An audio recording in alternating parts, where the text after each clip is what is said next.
दीदी आपणकर ये जो घरटी कले कौन किसी फंड आसाला ना केमी कौन कले घरटी आपड़ टे परिचय दिखाँ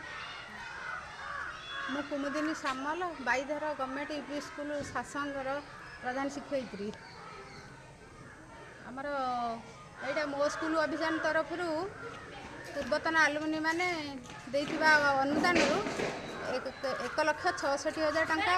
प्रथम डिपोजिट करी सरकार अनुदान पाइला आमर मोट 4,95,000 टंका आसला से आमे ए घरटी तैयारी करछंती आसंतु टिके से घरटा टिके बुली आसी देखिबा स्कूलटा बन सारे स्कूल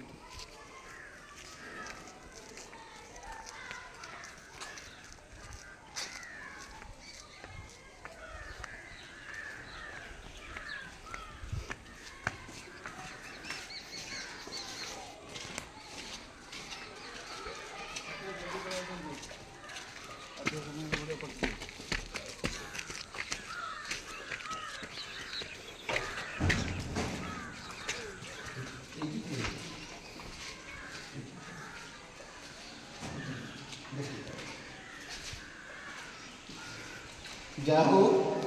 दीदी बहुत आपंकर सहयोग घरटी कम्प्लीट हो पारुची आती पैसा तो आसी आनुमानिक अधिक खर्च होगा मत लगुच अधिक खर्च होती घरटी ये मल्टीपर्पज हल आल रूम भी हो पार केते दिन भर अल्प दिन भर